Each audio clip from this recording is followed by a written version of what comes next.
Are dealers charging too much for services and their labor rates? It's what? $100 an hour? HD? $100? Let's get into that.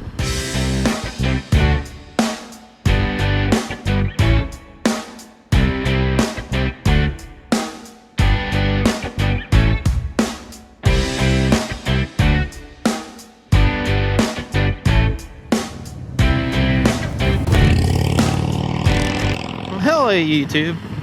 So, I see a lot of stuff where, people are doing their own stuff and trying their own stuff, and thank God for YouTube, because some of the people out there that are trying to do their own stuff, woo boy. Anyway, but a lot of people complain and say, these dealerships and shops and all this and that are just too expensive. But, are they really? Because, I'm not a motorcycle mechanic. I'm a diesel mechanic. I work on semi-trucks. I've worked in the truck stop world. I've worked in dealership world. And fleet world. And towing side of it and all that stuff. And, as a mechanic, I can tell you that if you want to be a mechanic, chances are, wherever you go to work at, you're going to have to buy your own tools. That's not cheap. So, do these shops and things of that nature and dealers take that into consideration? Hey, they got to pay a guy, but they got to pay this guy a pretty decent wage so he can buy his tools and be able to perform his duties in his job. Well, how are they going to pay that guy's wages and at the same time turn a profit? Because they can't say, hey, look, labor rates are going to be $45 an hour and we're going to pay this tech $45 an hour. They can't do that. There's a lot on the other side that I don't think a lot of people take into consideration. So, some of it is ridiculous. I know I worked in the truck stop world. I couldn't believe what some of the flat rates were. And flat rate is just basically a book time that is set across the industry that says, hey, this is how long it should take to do this job, and this is what is going to be charged to do this job. So, some of the flat rates were ridiculously high. It was like, wow. I was like, I can't wait to get one of those. And that's another thing. A lot of the mechanics and stuff like that at these shops don't get paid by the hourly.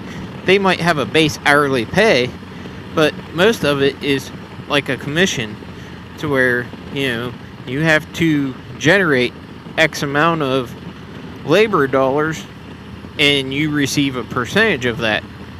So then say you get 40% as the mechanic, you get 40% of it, and the shop gets 60%. And a lot of people might say, well, the mechanic's doing all the work. Yeah, but the shop's paying for all the overhead and all that stuff.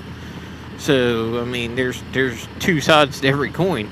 These shops, there's a lot of overhead involved there. And, they do provide you with shop equipment and all that stuff. The dealerships provide the mechanics with the lifts and machines for changing the tires and all that stuff on the bikes, and all the specialty tools, or the majority of the specialty tools.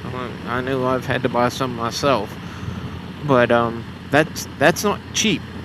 So it all comes around. So don't think that, hey, why am I paying the dealer this? Take into consideration the guy that's actually working on your bike and how much money, if he's a good one, he could potentially be making. What you're doing in that case is you're paying it forward.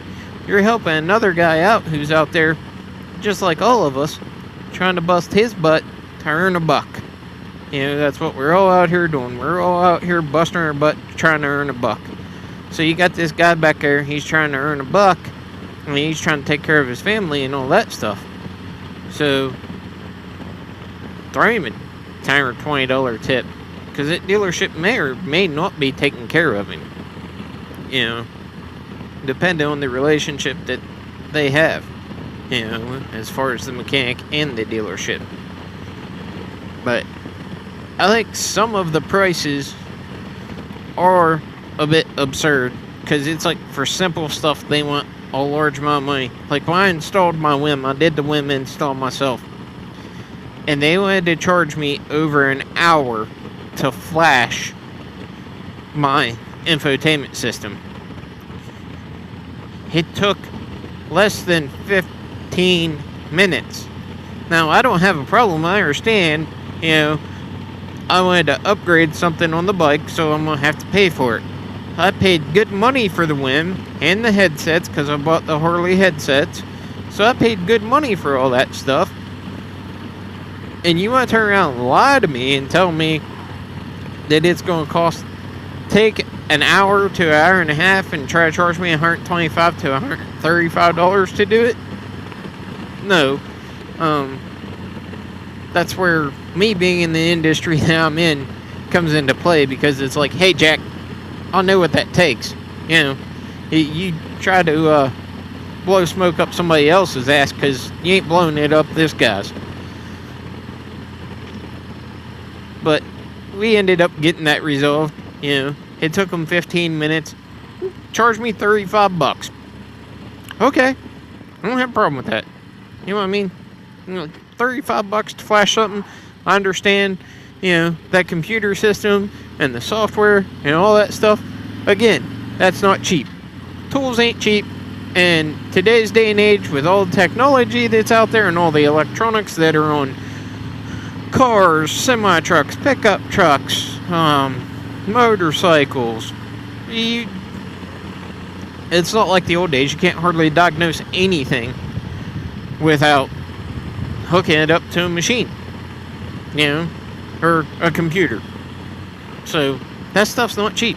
I have one myself. I pay a lot of money for it. I have one myself for my vehicles and if I do stuff on the side, you know. I paid a lot of money for it. Has it paid for itself? Kind of. But all that stuff has to be paid for. How's it going to be paid for?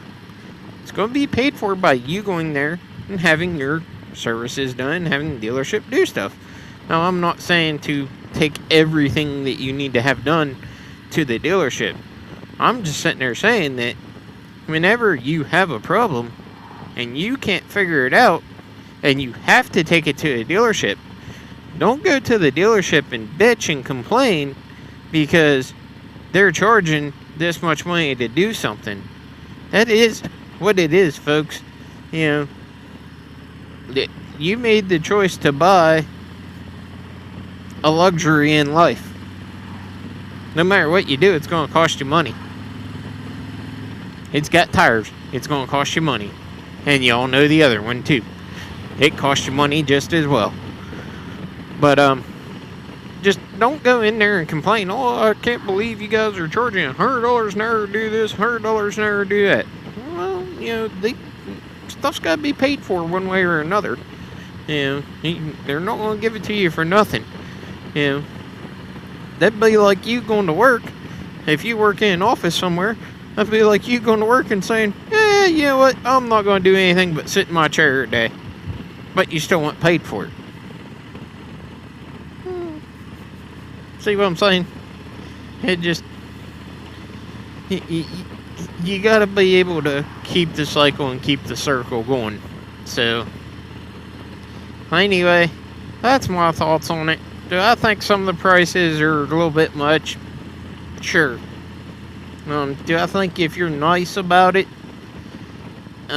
you can negotiate with them on something that they're saying is going to take this much time, and in reality it only takes way less? You can negotiate. Yeah. But when you've got a serious problem and you got a mechanic back there beating his head off his toolbox because he's trying to figure it out because he ain't never seen it before. It's something new. And that's the other thing you guys might not know or understand is with technology that's out there and all the changes that happen out there, and all the stuff that they change on them, you've got to keep your tools updated. You as a mechanic, you never stop buying tools. I've been a mechanic for 20 years. Okay? I've got all kind of tools. I've got tools that I use every day. I've got tools that I use once in a while. I've got tools that I paid a whole lot of money for and only used once. Probably never use them again. Only used them once. But hey, that's part of it. We as mechanics count on you as the consumers to eventually come back and pay it back to us. I don't know if that makes sense to you guys, but just try to evaluate before you get grumpy about them high prices. Some of them are high, I'm not gonna lie, but you can't do it, so you gotta pay somebody that's skilled and trained to do it. Not only that, nowadays, like with Harley and all that stuff, these guys gotta go to training and they gotta get certified through Harley and all that stuff. I go through ASE, and just for me to do my ASE test, that's over $1,000. So, well, it's not cheap, and that's out of my pocket. I'm not sure if the dealership pays for these guys in the motorcycle world to go and get certified. They may. But like me, and where I am now, if I want to keep my ASEs, I gotta pay out of pocket. So, there's that too. A lot of people don't understand that. Mechanics spend a lot of money to make what they make. They spend more money to do their job than what they make to provide for their family. So, and it's because they care about you, the consumer. They want to fix it. It's a challenge to them. They're like, they'll come up with a way.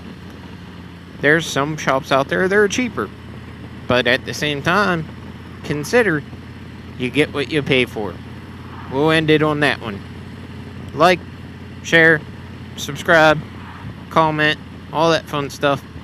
We'll see you on the next one.